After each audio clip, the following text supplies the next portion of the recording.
ஹாய்ங்க. இன்னைக்கு ஒரு உடன் பேஸ்ல நம்ம அக்ரிலிக் பெயிண்டிங் பண்ணலாம். இந்த உடன் பேஸ் எனக்கு ரொம்ப ஸ்பெஷல்ங்க. ஒரு ஸ்ட்ரென்த் ட்ரெய்னிங் ப்ரோக்ராம்ல இந்த உடன் பேஸ என் வெறும் கையாலேயே 2ஆ உடைச்சிருக்கேங்க.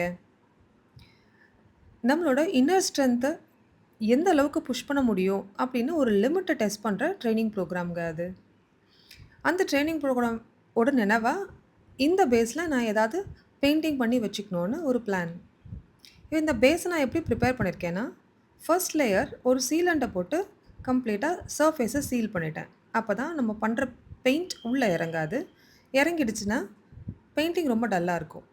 அதுக்கு மேல கெஸ்ஸோ குடுத்து ஒரு லேயர் புரொடெக்ட் பண்ணிட்டேன். இப்போ அதுக்கு மேல அடிக்கிற பெயிண்ட் எல்லாமே வைப்ரன்ட்டா இருக்கும். இப்போ நீங்க ரைட் சைட் பார்க்குறது தான் என்னோட ரெஃபரன்ஸ் ஸ்கெட்ச். ரெஃபரன்ஸ் ஸ்கெட்ச 100% டீட்டெயில்டா பண்ணலனாலும், எங்கெங்க என்னென்ன விஷயம் வரும்ன்ற அளவுக்கு நம்ம பிளாக் இன் பண்ணிக்கலாம். இப்போ நான் ஃபாஸ்ட் ஃபார்வர்ட் பண்ணிடுறேங்க. ஸ்கெட்ச் பண்ணி முடிச்ச உடனே நம்ம பெயிண்டிங் எப்படி பண்ணுறதுன்னு டிஸ்கஸ் பண்ணுவோம். இப்போ நம்ம பெயிண்ட்ஸை வெளியில் எடுத்துக்கலாங்க. பெயிண்டிங்கில் பொறுத்த வரைக்கும் ஃபஸ்ட்டு நம்ம பெயிண்ட் பண்ண வேண்டியது பேக்ரவுண்டில் இருக்கிற ஸ்பேஸ் தாங்க. இப்போ இந்த ரெஃபரன்ஸ் பிக்சரில் பேக்ரவுண்டில் இருக்க ஸ்பேஸ் வந்து ஸ்கை தெரியுது. அதாவது லாஸ்ட்டில் எது இருக்கோ அதை தான் முதல்ல நம்ம பெயிண்ட் பண்ணுவோம். இப்போது இந்த ஸ்கையோட ஷேடு பார்த்தீங்கன்னா கொஞ்சம் அல்ட்ராமரைன் ப்ளூ இருக்க மாதிரி இருக்குது, கொஞ்சம் கோபால்ட் ப்ளூ இருக்கிற மாதிரியும் இருக்குது. லேசாக ஒரு டிஞ்ச் வந்து அதில் எல்லோ போட்டுக்கிட்டோம்னா அந்த ஸ்கையோட ஷேப் எக்ஸாக்ட் ஷேட் நம்ம மேட்ச் பண்ணிடலாம். ஸோ இப்போ நான் ஸ்கையோட ஷேட்ஸை பெயிண்ட் பண்ணுறேன்.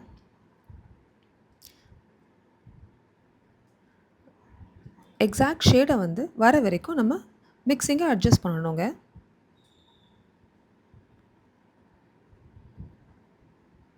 நம்ம கலர்ஸ் அப்ளை பண்ணிடலாமா?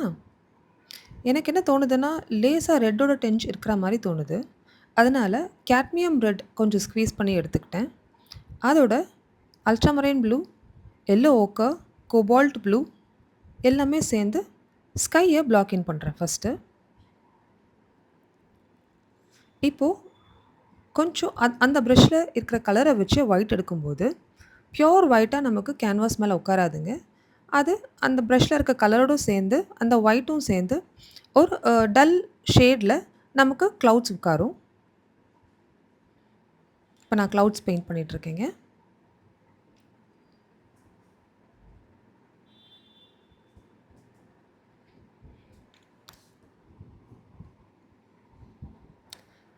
யூனிஃபார்மாக ஒரே கலராக எடுத்து பெயிண்ட் பண்ணிட்டோம்னா ஸ்க்ரீன் போட்ட மாதிரி இருக்குங்க. நம்ம ஸ்கையை அப்சர்வ் பண்ணும்போது எப்போவுமே அது ஒரு யூனிஃபார்ம் கலரில் இருக்காது. இன்றைக்கி ஸ்கை கிளியராக இருக்கும் போதுமே அதில் பார்த்தீங்கன்னா ஷேட் வேரியேஷன் கிரேடியன்ட் அதிகமாக இருக்கும். அதை வந்து நம்ம ரெப்ளிகேட் பண்ணணும். அதை ரெப்ளிகேட் பண்ணலன்னா ஏதோ ஆர்டிஃபிஷியலாக இருக்க மாதிரியே இருக்குங்க. அதனால் எப்போ பெயிண்ட் பண்ணும்போதும் இந்த சின்ன சின்ன நியூவான்சஸை நம்ம நோட் பண்ணி பெயிண்ட் பண்ணணுங்க. இந்த மாதிரி நியூவான்சஸ்லாம் நமக்கு ஞாபகம் இருக்கணும்னா நம்ம பண்ண வேண்டிய ஒரு விஷயம் என்ன தெரியுமா? நிறைய அப்சர்வ் பண்ணணுங்க. நீங்கள் ஸ்கையை வரையணுமா? ஸ்கையை நிறைய அப்சர்வ் பண்ணுங்க. சும்மா ஒரு ஸ்கெட்ச் புக்கை எடுத்துக்கிட்டு உட்காந்து ஸ்கையை பார்த்து அந்த க்ளவுட் ஷேப்பை ஸ்கெட்ச் பண்ணுங்கள். க்ளவுட்ஸ் என்னெல்லாம் ஷேப்பில் இருக்குது அப்படின்னு ஸ்கெட்ச் பண்ணுங்கள். அதாவது க்ளவுட்ஸ் வந்து சம்மர் சீசனில் ஒரு மாதிரி ஃப்ளஃபியாக இருக்கும். ரெய்னி சீசனில் ஒரு மாதிரி ஒரு ஒரு ஓரியன்டேஷனில் இருக்கும். அதை மாதிரி நமக்கு இன்கேஸ் சைக்ளோன் அந்த மாதிரி ஏதாவது அப்ரோச் பண்ணும்போது வேறு மாதிரி அலைன்மெண்ட்டில் இருக்கும். இந்த அலைன்மெண்ட்டை தெரிஞ்சுக்கிட்டிங்கன்னா இதை அழகாக பெயிண்டிங்கில் ரெப்ளிகேட் பண்ணலாங்க. க்ளவுட்ஸ்க்கு மட்டுமே பெயிண்ட் பண்ணி ஒரு புக்கும் ரிலீஸ் பண்ணியிருக்காங்க. அந்த புக்கோட காப்பியை வந்து நான் உங்களுக்கு இங்கே டெக்ஸ்ட் பண்ணுறேன், ஸ்க்ரீனில் போடுறேன். அந்த புக்கை பார்த்து அந்த எந்தெந்த சீசனில் என்னென்ன கிளைமேட்டில் க்ளவுட்ஸோட ஓரியன்டேஷன் எப்படி இருக்கும், அதோட நேச்சர் ஆஃப் ஃப்ளஃபினஸ் எப்படி இருக்கும்ன்றதை நீங்கள் தெரிஞ்சுக்கலாம். இப்போது ஸ்கையை பிளாக் பண்ண உடனே இப்போ நான் இப்போ வந்து நான் பிளாக் பண்ணுற ஏரியா ஃபுல்லாக ட்ரீஸ் இருக்குங்க. அதாவது இந்த பிக்சர் ரெஃபரன்ஸ் பிக்சர் எப்படி இருக்குன்னா, டைரக்ட் சன்லைட் ஒரு க்ரீன் ஃபாரஸ்ட் மேலே விழுற மாதிரி இருக்குது. அப்போ எப்படி இருக்கும்னா, டிப் ஆஃப் த லீஃப் எல்லாமே லீஃபு, ட்ரீஸு, புஷ்ஷஸ் இது எல்லாமே லைட் க்ரீனில் இருக்கும். அதுக்கப்புறம் உள்ளே போகிற நெக்ஸ்ட் லேயர் வந்து கொஞ்சம் டார்க் க்ரீனில் இருக்கும். மிட் ஏரியா போக போக போக அது டார்க்காக ஆகும். அந்த பிளாக்கிங் தான் இப்போ பண்ணிகிட்ருக்கேன். இப்போ பாருங்கள். இப்போது நெக்ஸ்ட்டு டார்க் க்ரீன் போடும்போது டிப்லலாம் அந்த லைட் க்ரீன் தெரியும்போது சன்லைட் பட்டு அந்த ஏரியாலாம் நல்ல பிரைட்டாக இருக்கிற மாதிரி ஒரு இல்யூஷன் நமக்கு கொடுக்குது. இப்போ நான் கொஞ்சமாக ஃபாஸ்ட் ஃபார்வர்ட் பண்ணுறேன். அதுக்கப்புறம் இந்த ட்ரீஸை இந்த பிளாக்கிங் முடிச்ச உடனே மறுபடியும் நம்ம டிஸ்கஸ் பண்ணலாங்க.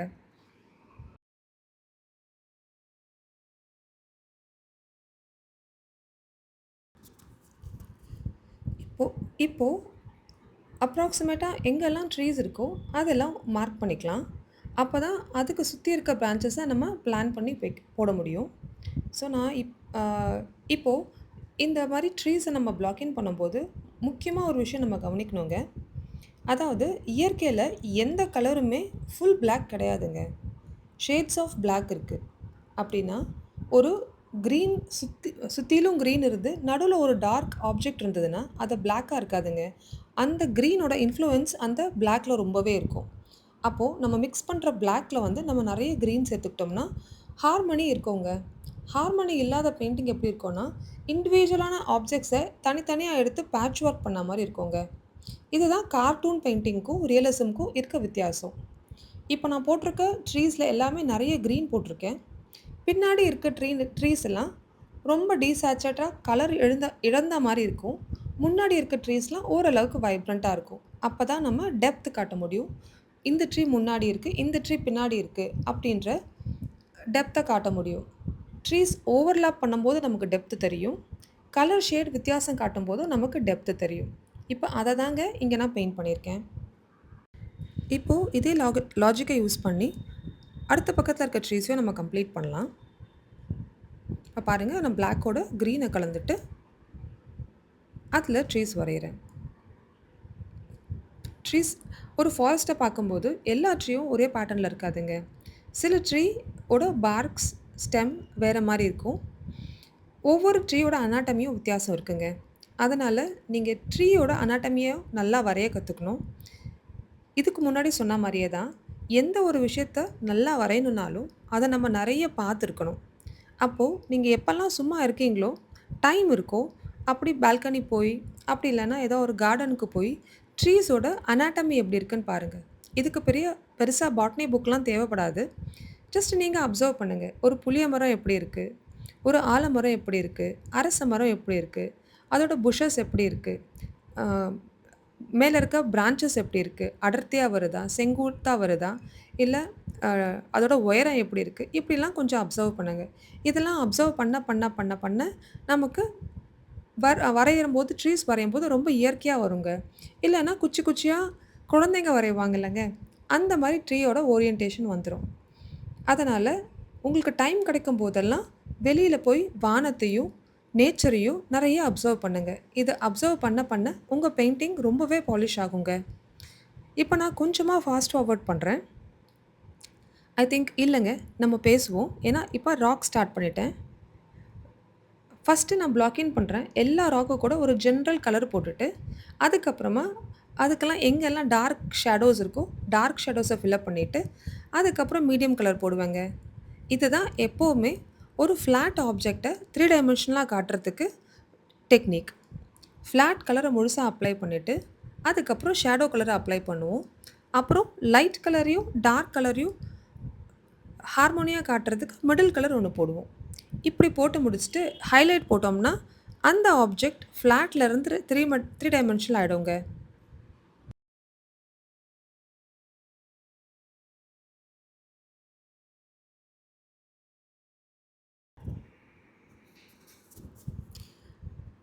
அந்த ஒரு ராக்குக்கு அப்ளை பண்ண அதே டெக்னிக் இப்போ இங்கே இருக்கிற எல்லா ராக்குக்கும் நான் அப்ளை பண்ண போகிறேங்க.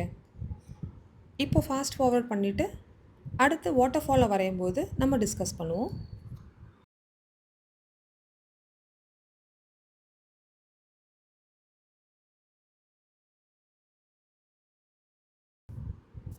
இப்போ நம்ம வாட்டர் ஃபால் வரைய ட்ரை பண்ணலாங்க. இப்போது தண்ணியோட லேயர் பார்த்திங்கன்னா எடுத்த உடனே நம்ம ஒயிட் போட்டு வரையக்கூடாது, ஒயிட் இல்லை ப்ளூ போட்டு வரையக்கூடாது. எப்போவுமே அதுக்கு டெப்த்து காட்டணுன்னா டார்க்லேருந்து ஒயிட் வரணுங்க. தண்ணி வந்து அசையாம இருக்கும்போது டிரான்ஸ்பரண்டா இருக்கும். அது அசையும்போது தான் அதில ஷேட்ஸ் தெரியுங்க. அதில இருக்க ஆல்கே அத பொறுத்து அது என்ன ப்ளூவா, டர்குவாய்ஸ் ப்ளூவா அப்படின்னு தெரியும். பொதுவா வாட்டர்ஃபால் எல்லாமே கொஞ்சமா ஷேட்ஸ் ஆஃப் ஒயிட்ல தான் இருக்கும். ஆனா கொஞ்சம் ட்ரமாட்டிக் எஃபெக்ட் காட்டணுன்றதுக்காக, இந்த பர்ட்டிகுலர் வாட்டர்ஃபால்ல நான் கொஞ்சம் ப்ளூ ஆட் பண்ண போறேங்க. அதுக்கு டெப்த் காட்டணுன்றதுக்காக அதோட ஹார்மனியும் காட்டணுன்றதுக்காக, பின்னாடி இருக்க டார்க் ஷேட நான் ஜெட் பிளாக்ல இல்ல ப்ரவுன்ல போடாம, அந்த கிரீனோட கொஞ்சம் கலந்துக்கிறேன். அதனால என்ன ஆகும்னா, இந்த வாட்டர்ஃபால், இந்த ஃபாரஸ்ட் எல்லாமே ஒரு ஹார்மனியா இருக்கும். இல்லன்னா, வாட்டர்ஃபால் தனியா தெரியும். பின்னாடி இருக்க ட்ரீஸ் தனியா தெரியும். நான் ஏற்கனவே சொன்ன மாரி ஒரு பேட்ச் ஒர்க் பண்ண மாரி இருக்குங்க. எல்லாமே கலந்து இப்ப இயற்கையில நீங்க பார்த்தீங்கன்னா, ஒவ்வொரு வாட்டர்ஃபாலும் பாருங்க, அதோட என்விரான்மென்ட்ட பொறுத்து அதோட கலர்ஸ், அதோட ஓரியன்டேஷன் மாறி இருக்குங்க. இத அப்சர்வ் பண்ண பண்ண உங்களுக்கும் தெளிவா புரியும் நான் சொல்ற வித்தியாசம். இப்போ கீழ ஸ்டாக்னன்ட் ஆன வாட்டர் போடுறேன். எங்கெல்லாம் வாட்டர் மேலேருந்து விழுந்து தெறிக்குதோ, அங்கெல்லாம் ஒயிட் அதிகமா தெரியும். ஸ்டாக்னன்ட் ஆக ஆக நமக்கு ஸ்டில்லா இருக்கும்போது, அதுக்கு மேல இருக்கிற மரம், செடி, கொடிகளோட ரிஃப்ளெக்ஷன் தெரியும் இல்லையா? அத இங்க கேப்சர் பண்றேங்க. ரொம்ப பியூட்டிஃபுல்லா இருக்குங்க. அ வாட்டர்ஃபால் பார்க்குறதுக்கு.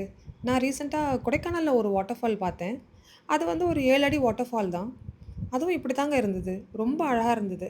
7 அடிக்கு மேலருந்து தண்ணி தண்ணி விழுந்து, அது கீழ ஃபுல்லா போகும்போது, விழுந்த இடம் வந்து பயங்கர கலங்கலா இருக்கு. கொஞ்சம் ஒரு 2, 3 அடி தாண்டுன உடனே தண்ணி தெளிவா இருக்குங்க.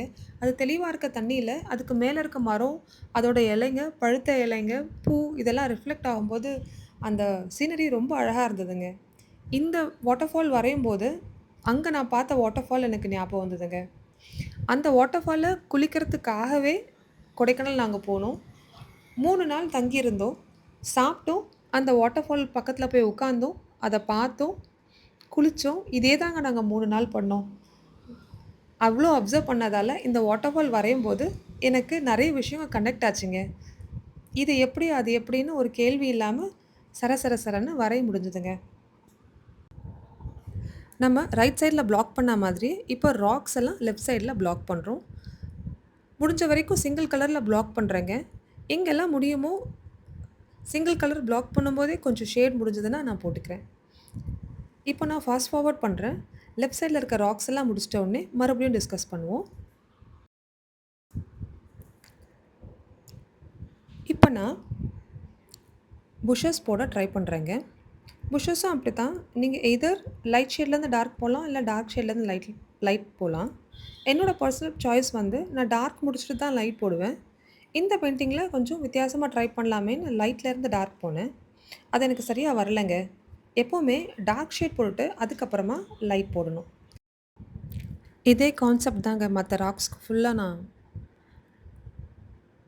எக்ஸ்டெண்ட் பண்ண போறேன். இப்போ நான் ஃபாஸ்ட் ஃபார்வர்ட் பண்ணிட்டு, கம்ப்ளீட்டா பிளாக்கிங் முடிச்சிட்ட அப்புறம் மறுபடியும் டிஸ்கஸ் பண்ணலாம்.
இப்போ பாருங்கள் கம்ப்ளீட்டாக பிளாக்கிங் முடிச்சாச்சு. இப்போது செகண்ட் லேயராக எங்கெல்லாம் டீட்டெயிலிங் இருக்கோ அதெல்லாம் போட போகிறேங்க.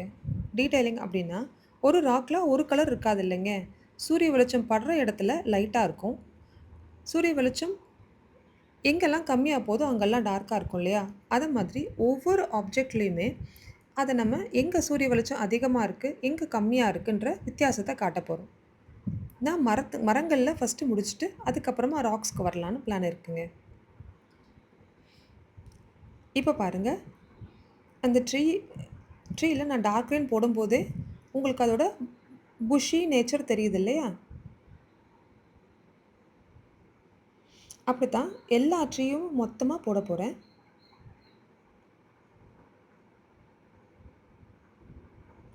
நீங்கள் இன்கேஸ் ஒரு ட்ரீயை வரைய போகிறீங்கன்னா சாப் க்ரீன் ரொம்ப யூஸ் ஆகுங்க. சாப் க்ரீன் இல்லாமல் நான் எந்த லேண்ட்ஸ்கேப்புமே பண்ணது கிடையாது. சாப் க்ரீன் இல்லாதவங்க டைரெக்டாக இருக்கிற க்ரீனை வச்சு நம்ம சாப் க்ரீன் கலந்துக்கலாங்க. ஏதாவது ஒரு க்ரீன் எடுத்துகிட்டு அதோட கொஞ்சம் ப்ரௌன், கொஞ்சம் ரெட், கொஞ்சம் ப்ளூ போட்டு கொஞ்சம் ப்ரௌன் போட்டிங்கன்னா சாப் க்ரீன் கிடச்சிருங்க. ஆனால் பெர்மனண்ட் லைட் க்ரீன்னு ஒரு க்ரீன் கலர் இருக்குது. அதோட எக்ஸாக்ட் சாப் க்ரீன் கிடைக்குங்க. மற்ற green starting greens emerald green, viridian green அதெல்லாம் எடுத்திங்கன்னா ஒரு மாதிரி ஷேட் ஆஃப் சாப் க்ரீன் கிடைக்கும். ஆனால் பர்ஃபெக்ட் சாப் க்ரீன் வந்து பெர்மனண்ட் க்ரீனில் கிடைக்கும்.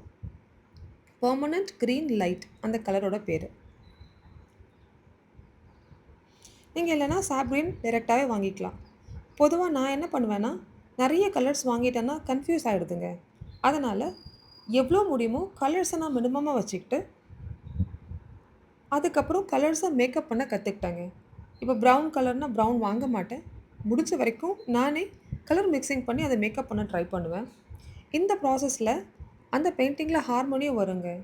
ஃபார் எக்ஸாம்பிள் இப்போ க்ரே கலர் இருக்கு இல்லையா? க்ரே கலர் எப்படியெல்லாம் நம்ம கொண்டு வரலாம்? பிளாக் அண்ட் ஒயிட்டை மிக்ஸ் பண்ணோம்னா க்ரே வரும். இது நம்ம எல்லாருக்குமே தெரியும். ஆனால் காம்ப்ளிமெண்ட்ரி கலரை மிக்ஸ் பண்ணாலும் க்ரே வரும். அந்த க்ரே எந்த கலரை வச்சு மிக்ஸ் பண்ணமோ அந்த கலரோட நேச்சர் வச்சுட்ருக்கோம். ஃபார் எக்ஸாம்பிள் இப்போது நமக்கு ரெட் ஒரு கலர் இருக்குது, அதோட காம்ப்ளிமெண்ட்ரி கலர் வந்து க்ரீன். இது ரெண்டும் மிக்ஸ் பண்ணும்போது எந்த குவான்டிட்டியை நம்ம அதிகமாக போட்டோமோ, ரெட் அதிகமாக போட்டோம்னா ரெட் பேஸ் பண்ண க்ரீன் வரும். இன்கேஸ் க்ரீன் அதிகமாக போட்டோம்னா க்ரீன் பேஸ்ட் க்ரே வரும். இப்போ நமக்கு க்ரீன் பண்ணணுன்னா எல்லோ, ப்ளூ வேணும் இல்லையா? இதில் ரெண்டுத்தில் ஏதாவது ஒன்று அதிகமாக போடும்போது அந்த கலர் டாமினேட் ஆகிற மாதிரி ஒரு க்ரே கிடைக்கும். ஸோ இந்த மாதிரி நம்ம க்ரேவை வந்து பெயிண்டிங்கில் கலர் மிக்சிங்கில் கொண்டு வர பழகிட்டோம்னா பெயிண்டிங்கோட ரியலிசம் ரொம்ப அழகாக இருக்குங்க. பெயிண்டிங்கில் ஹார்மோனியும் எக்ஸலண்ட்டாக இருக்குங்க. இப்போ நான் புஷஸ்க்கு நடுவில் சூரிய வெளிச்சம் வரா மாதிரி சில கேப்ஸ் போடுறேன். இப்போ இந்த சின்ன சின்ன கேப்பை விட்டுட்டு வரைகிறது கஷ்டம் இல்லையா? அதனால் பெயிண்டிங் வரைஞ்சிட்டு புஷஸ் ஃபுல்லாக போட்டுட்டு அதுக்கப்புறமா நம்ம இடையில அந்த ஸ்கையோட கலரை போட்டோம்னா அந்த புஷ்ஷுக்கு நடுவில் ஒரு கேப் இருந்து ஸ்கை தெரிகிற மாதிரி ஒரு இல்யூஷன் க்ரியேட் ஆகுங்க. டீட்டெயிலிங்னா நான் ஏற்கனவே சொன்ன மாதிரி சன்லைட் எங்கே விழுது, எங்கே டார்க்காக இருக்குது, எங்கே லைட்டாக இருக்குது, அதோட ஒரிஜினல் கலர் ஆஃப் ராக் என்ன, இந்த இன்டிக்ரேஷனை கரெக்டாக கொண்டு வர்றது தாங்க டீட்டெயிலிங். இப்போ நீங்கள் அந்த ராக்கை பாருங்கள். நான் டார்க் ஷேட்ஸை போட்டுட்டு அதுக்கப்புறம் மீடியம் ஷேட்ஸை போடுறேன். இதே மாதிரி எல்லா ராக்கையும் பண்ணுவோங்க. நான் கொஞ்சமாக வீடியோவை ஃபாஸ்ட் ஃபார்வர்ட் பண்ணுறேன்.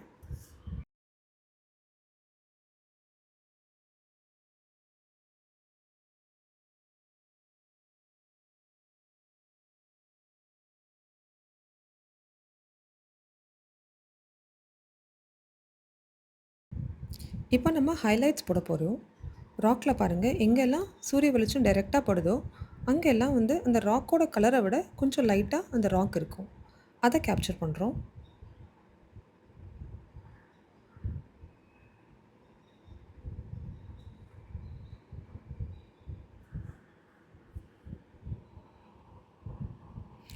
நடுவில் சூரிய வெளிச்சம் அந்த ராக் மேலே டைரெக்டாக படுற மாதிரி பிளாக்ஸ் ஆஃப் ஹைலைட்ஸை நம்ம இன்ட்ரடியூஸ் பண்ணுறோம்.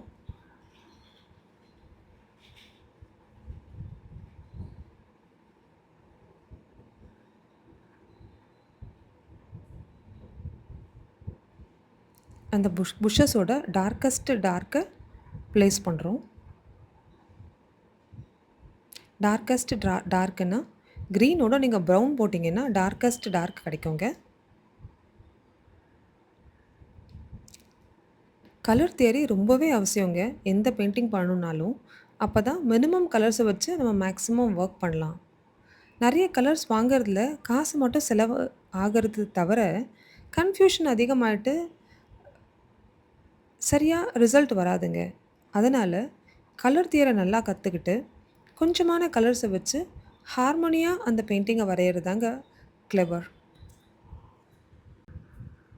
இப்போ கொஞ்சமாக ஃபாஸ்ட் ஃபார்வர்ட் பண்ணிடுறேன். கடைசியில் வாட்டர்ஃபால் வரையும் போது நம்ம மறுபடியும் வந்து டிஸ்கஸ் பண்ணுவோம்.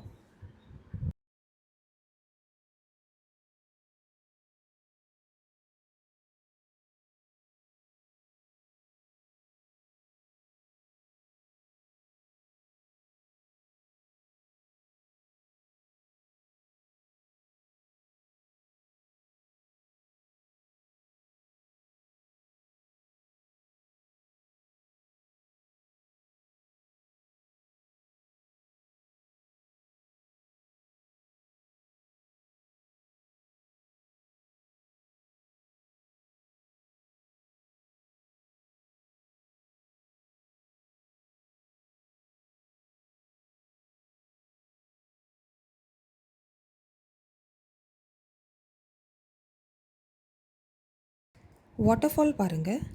இந்த ப்ளூ, ஒயிட், அதோட பேக்ரவுண்ட் கலர் பார்த்திங்கன்னா அந்த ஃபாரஸ்ட்டில் இருக்க டார்க் க்ரீனையும் நிறைய யூஸ் பண்ணியிருக்கேன். Painting complete ஆகிடுச்சுங்க. இன்கேஸ் நீங்கள் இது வரைக்கும் பார்த்தீங்கன்னா பெயிண்ட் பண்ணிட்டீங்கன்னா எனக்கு ஷேர் பண்ணுங்கள், டிஸ்கஸ் பண்ணுவோம் உங்கள் பெயிண்டிங்கை.